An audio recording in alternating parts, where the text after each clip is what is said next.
Hello my dear student, hope you all are fine.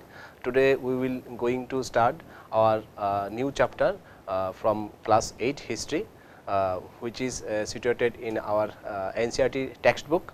Our chapter name is Introduction, How, When and Where. কখন কিভাবে আর কোথায়। তো এটা আমরা আজকে এখানে কি কি আমরা দেখতে পাবো, what we are going to study in this chapter or what we will see in this chapter. এখানে কিছু পয়েন্টস আছে, how importance are date, date কিভাবে আমাদের কাছে ইম্পর্টেন্ট, সব ডেট কি ইম্পর্টেন্ট না কিছু কিছু ডেট আছে আমাদের কাছে খুবই ইম্পর্টেন্ট, যেমন আমাদের বার্থডে বা বিভিন্ন যে ইভেন্টসগুলো এইগুলো আমাদের কাছে important. Which dates to be consider to be as important of history, কোন ডেট আছে এরকম যেটা হিস্ট্রির মধ্যে সবচেয়ে বেশি ইম্পর্টেন্ট।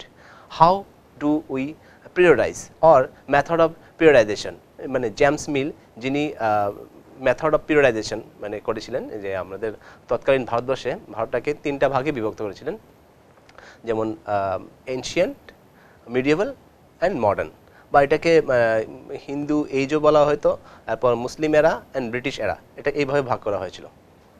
তো এইভাবে উনি ভাগ করেছিলেন। এরপর আমরা দেখতে পাই হোয়াট ইজ কলোনিয়াল, কলোনিয়ালটা কি, উপনিবেশটা কি, মানে একটা আমরা যেমন দেখেছি তৎকালীন ভারতবর্ষে বা বিভিন্ন অঞ্চলে উপনিবেশ বা ব্রিটিশার্সরা বা বিভিন্ন কলোনিয়াল যারা সাম্রাজ্যবাদরা তারা সাম্রাজ্য স্থাপন করেছিল।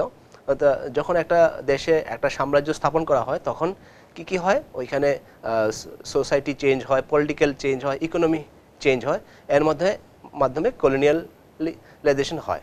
তো হোয়াট ইজ কলোনিয়াল এটা আমরা দেখতে পাবো, এটা আমাদের চ্যাপ্টারে আছে। হাউ ডু উই নো, আমরা কিভাবে জানতে পারি আগের সম্পর্কে, বা এটার যে সোর্সটা কি, মানে এইরকম না যে আমি স্বপ্নে দেখেছি, স্বপ্নের পরের দিনে আমি একটা কিছু করতে যাচ্ছি, এরকম না, আমার একটা সোর্স থাকতে হবে। তো সোর্সটা কি, অ্যাডমিনিস্ট্রেশন প্রডিউসেস রেকর্ডস, তারা তৎকালীন সময় তারা অ্যাডমিনিস্ট্রেশনটাকে শক্তভাবে বানানোর জন্য কিছু রেকর্ডস তারা প্রিজার্ভ করতো বা স্টোর করে রাখতো। তো তারা অ্যাডমিনিস্ট্রেশনের রেকর্ডগুলোকে স্টোর করে রাখার জন্য স্টোর রুম রাখতো বা মিউজিয়াম রাখতো, মিউজিয়ামে অনেক কিছু তারা এই লিপিবদ্ধ করে রাখতো, বা এরকম কিছু ক্যালিওগ্রাফি মানে যারা হস্তলিপি বিশেষজ্ঞ, যারা মানে দেখে দেখে লিখতো খুব সুন্দরভাবে, এগুলো এখন দেখা যায় না, এখন তো প্রিন্টিং ব্যাপারটা চলে এসেছে। তো আগে এটা ক্যালিওগ্রাফি সুন্দর হস্তলিপি বিশিষ্ট এরকম লোক থাকতো, তারা দেখে দেখে সুন্দরভাবে লিপিবদ্ধ করতো কোনো জিনিস। এরপর সার্ভেস বিকাম ইম্পর্টেন্ট, এরপর দেখা গিয়েছিল যে সার্ভেটা খুবই ইম্পর্টেন্ট হয়ে গিয়েছিল ব্রিটিশ ইন্ডিয়াতে, কারণ তারা যে ভারতবর্ষে থাকবে, ভারতবর্ষটাকে শক্তপোক্তভাবে থাকার জন্য তারা বিভিন্ন সার্ভে স্টার্ট করেছিল, যেমন তারা ফিজিক্যাল সার্ভে, এরপর that type of survey they are conducted, যেমন তারা বিভিন্ন রিলিজিয়াস কাস্ট এগুলোর উপর বেসড করে তারা সার্ভে করেছিল, কোন কোন প্রভিন্সেসে কোন কোন লোকরা থাকতে লাগলো। তো এইটা প্রত্যেক 10 বছর পর তারা সার্ভেটা কন্ডাক্ট করতো। তো what official records do not tell, তো আমরা অফিসিয়াল রেকর্ডগুলোতেই সব কিছু পাই, কিন্তু কোন কোন জিনিসগুলোর মধ্যে আছে এরকম অনেক কিছু পাই না। যেমন আমরা অফিসিয়াল রেকর্ডসের মধ্যে আমরা ব্রিটিশ অফিসার যারা তাদের রেকর্ডটাই পাই, কিন্তু আদার্স যে পিপল বা আদার অর্ডিনারি পিপল তাদের রেকর্ড বা their lifestyle, what they eat, what their livelihood, মানে আমরা অফিসিয়াল রেকর্ডসের মধ্যে এই জিনিসগুলো আমরা দেখতে পাই না, বা তাদের আইডিয়াস অফ অপিনিয়ন, তাদের অপিনিয়নগুলো, তাদের মতামত কি, এইগুলো আমরা দেখতে পাই না। তো in this class today we are focusing how importance R date. তো আমরা প্রথমেই দেখেছি আমাদের চ্যাপ্টারের নাম হাউ, হোয়েন অ্যান্ড হোয়ার। তো হাউ, হোয়েন অ্যান্ড হোয়ার এটাকে আরও সুন্দরভাবে বুঝতে গেলে আমরা তিনটা কোশ্চেনের মাধ্যমে এটাকে সুন্দর করে বুঝবো। হোয়েন ইউ আর বর্ন, তুমি বা আমি কখন জন্মগ্রহণ করেছিলাম, আনসার রেসপেক্টিভ ডেট থাকবে, এখানে মান্থ থাকবে বা ইয়ার অফ বার্থ থাকবে। তো আমি কোন বছর জন্মগ্রহণ করেছি, বছরের মাসটা কীরকম, আর রেসপেক্টিভ ডেট মানে দেখা যাচ্ছে যে কোনো একটা বাচ্চা 2012-তে জন্মগ্রহণ করেছে, তো 2012 জানুয়ারি 2012, আমরা এইভাবে দেখতে পাবো সে কখন জন্মগ্রহণ করেছিল। এরপর how did you come to know about it, তুমি যে জন্মগ্রহণ করেছো বা আমি যে জন্মগ্রহণ করেছি আমি কীভাবে জানতে পেরেছি। প্যারেন্টস, মেবি গ্র্যান্ড প্যারেন্টস, আমি আমার অভিভাবক বা আমার গ্র্যান্ড প্যারেন্টস থেকে আমি জানতে পেরেছি। হোয়ার আর ইউ বর্ন, তুমি কোথায় জন্মগ্রহণ করেছিলে। তো আমি যে জন্মগ্রহণ করেছিলাম, আমি যে কোনো একটা ভিলেজ বা টাউনে আমি জন্মগ্রহণ করেছিলাম, বা তুমি যে জন্মগ্রহণ করেছো তুমি কোনো একটা ভিলেজ বা টাউনে তোমরা জন্মগ্রহণ করেছিলে। তো এরকমভাবে আমরা হোয়েন, হাউ অ্যান্ড হোয়ার এটা আমরা বুঝতে পেরেছি। তো হাউ ইম্পর্টেন্স আর ডেট, তো ডেটটা আমাদের জন্য কেন ইম্পর্টেন্ট বা কীভাবে important. There was a time when historians were fascinated with dates, একটা সময় ছিল হিস্টোরিয়ানসরা কিন্তু ডেটস নিয়ে ফ্যাসিনেটেড থাকতো। তো there were heated debate about the dates on which rulers were crowned or battles were fought. তো এটা নিয়ে তাদের মধ্যে প্রায়ই তর্ক বিতর্ক লেগে থাকতো যে তাদের মধ্যে কোন রাজা কখন সে যুদ্ধে জয়লাভ করেছিল, কোন জায়গায় সে বিজয় হয়েছিল, বা সে কোন জায়গায় সে বিজয়ী মুকুট পেয়েছিল, বা তার সময়টা কখন, এটা জানার জন্য তাদের মধ্যে সবসময় ডিবেট লেগে থাকতো। মানে এই রাজা কি আসলে কি মানে তৎকালীন সময়েই বা 2011তেই কি মানে ওই তৎকালীন শাসক বসেছিল। তো আমরা যদি ওই রাজার কথা বলি এটা অনেক আগের কথা হবে। তো in the common sense notion history was synonyms with dates. তো একটা কমন সেন্স ছিল হিস্ট্রি মানেই ডেটস ছিল। তো এটা কিন্তু মোটেও না। You may have heard people say I find history boring because it is all about memorising date. প্রায় সময় এটা শোনা যায় যে আমি বা তুমি প্রায় বলি যে হিস্ট্রিটা নাকি বোরিং, তো এটাতে সবসময় নাকি ডেটস থাকে। এটা এই জিনিসটা is such a conception is true, এই কথাটা কি সত্যি না, এটা কি মানে একদম কিন্তু সত্যি না, মানে পুরোপুরি সত্যি বলতে পারি না, আংশিক সত্যি কিন্তু পুরোপুরি সত্যি না। কারণ এটার মধ্যে শুধু ডেটস থাকে এরকম না, ইভেন্টস থাকে, প্রসেস থাকে। যেমন ইন্ডিয়ান রেলওয়ে, এটা পার্টিকুলারলি একটা মানে আমি আজকে ঘুমিয়েছি, পরের দিন আমি সকালবেলা উঠে দেখলাম যে রেলওয়ে স্টার্ট হয়ে গেছে, এরকম না। একটা প্রসেস প্রথম থেকে স্টার্ট হয়েছে, প্রসেসটা আস্তে আস্তে গিয়ে একটা রেলওয়ে বা একটা রেলওয়ে প্ল্যাটফর্ম বা টি যে আমরা চা যে খেয়েছি এই ব্যাপারটা একটা প্রসেসের পরে দেখা গিয়েছিল। হাউ ইম্পর্টেন্টস আর ডেটস, তো কীভাবে ইম্পর্টেন্ট ছিল date. History certainly about change that occur over time period. It is about finding out how things were in the past and how things have changed। মানে এখান থেকে আমরা বুঝতে পারবো যে পাস্টে কী রকম হয়েছিল আর প্রেজেন্টে কী রকম হয়েছে।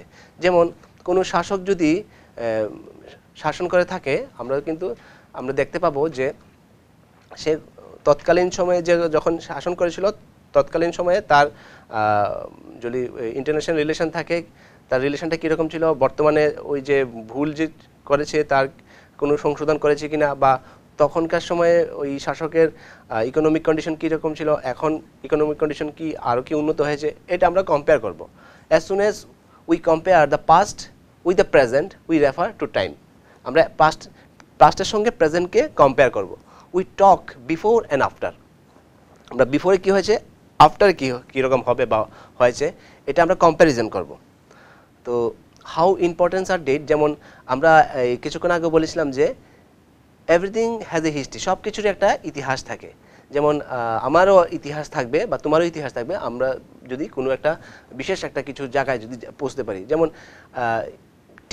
টির একটা ইতিহাস আছে, বা পেপার যে তৈরি হয়েছে এটা কিন্তু print culture and modern society বা প্রিন্ট কালচার নিয়ে একটা পুরোপুরি ক্লাস 10-এ একটা বই আছে, একটা চ্যাপ্টারই আছে যে পেপারটা কীভাবে তৈরি হয়েছে। এটা কিন্তু একটা প্রসেস, মানে ফট করে পেপার তৈরি হয়ে গেছে বা রেলে ফট করে তৈরি হয়ে গেছে এরকম না। Then everything must have a time period to be no one clear date for process, but it is actually incorrect to fix precise date to process. একটা প্রসেসকে মানে এটা ইনকারেক্ট হবে একটা প্রসেসের ডেট দিয়ে দিলে। মানে যেমন চাটা ফট করে একটা ডেটে কিন্তু আবিষ্কার হয়নি, এটা কিছুদিন সময় লেগেছে, একজনে খেয়েছে তার কাছে ভালো লেগেছে, কারোর কাছে ভালো লাগেনি, এরপর মানে এটা ইউনিভার্সালি আস্তে আস্তে এটা স্প্রেড হলো, কারোর কাছে দেখা গেল এটা চিনি দিয়ে খেতে আরও ভালো লাগছে, এটা অনেকে বলছে যে এটা এনার্জি বুস্ট হয়। তো এরকম করে মানে চা খাওয়াটা একটা প্রচলন হলো। তো এটা কিন্তু একটা প্রসেস, একটা পিরিয়ড অফ টাইমে হয়েছে, এটা মানে এটা পার্টিকুলার একটা ডেটে হয়েছে এরকম না। People in India did not begin drinking tea on one fine day, কোনো একটা দিনে হয়নি, এটা অনেকটা টাইম লেগেছে। Then why do we associated history with a string of date. তো আমরা কেন বলবো যে হিস্ট্রি শুধু ডেটসেরকেই নিয়ে কথা বলে? তো the reason for associating dates with history, মানে এটারও একটা কারণ আছে। কারণ earlier there was a time when history was an account of battles and big events. মানে এটা ডেট সেন্ট্রিক ছিল, মানে একটা রাজা সে রাজ শাসনে বসছে, মুকুট পেয়েছে, এরপর সে রাজ্য অভিযানের জন্য যাচ্ছে, তো এটার একটা ডেট থাকতো, এইরকম এরকম করে ডেট বানাতো। তো বর্তমানে আমরা এটা দেখতে পাচ্ছি, এটা প্রসেস। যেমন মৌরিয়ান এম্পায়ার, এটা এত থেকে স্টার্ট হয়েছে, এত পর্যন্ত স্থায়িত্ব ছিল। এখানে মাঝে কারা কারা শাসক ছিল, বিন্দুসার ছিল, এরপর সম্রাট অশোক ছিল, এরকম করে প্রসেসটা আমরা দেখতে পাই। তো হোয়েন কিং ওয়াজ ক্রাউন্ড, মানে সে যখন রাজমুকুট পেয়েছে বা সে যখন বিবাহতে গিয়েছে, তার যখন কোনো একটা সন্তান হয়েছে বা সে যখন একটা কোনো রাজ্য জয় করেছে, এই ইভেন্টগুলো আমরা দেখতে পাই। Another style of recording history is also there which is not date centric, এটা event base. How people earn their livelihood, যেমন অ্যানাদার স্টাইল অফ হিস্ট্রি এখানে ইভেন্ট বেস। যেমন তাদের যেমন মৌর্য যুগে বা গুপ্ত যুগে যে মানুষদের সামাজিক অবস্থা কীরকম ছিল, তাদের আর্থিক অবস্থা কী ছিল, তারা কী খেত, এটা একটা প্রসেস, ইভেন্ট বেস। তো এটা ওই পিরিয়ডটার কথা বলা হবে।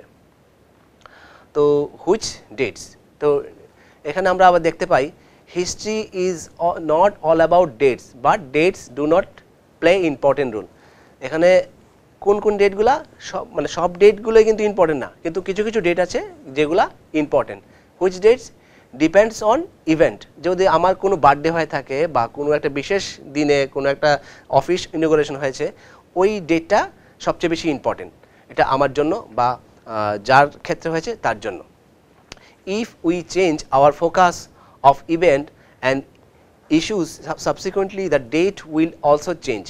যদি আমরা কোনো একটা কিছুকে ফোকাস করি কোনো একটা ইভেন্টের উপর, যেমন আমরা যদি ফ্রেঞ্চ রেভলিউশনের কথা বলি, তো ফ্রেঞ্চ রেভলিউশন যাবতীয় আমরা ডেটসগুলো পাবো। আবার যদি ইন্ডিয়ান যে মানে ইন্ডিপেন্ডেন্স নিয়ে আমরা আলোচনা করব, ওই রিলেটেড আমরা কথাগুলো পাবো। যেমন আমরা history written by British historians would consider rule of governor general as important. এখানে আমরা Warren Hasting to Lord Mountbatten, তাদের তৈরি কথাগুলো আমরা পাবো। এখানে আমরা ইন্ডিয়ান মানে পার্সপেক্টিভে কিছু পাবো না।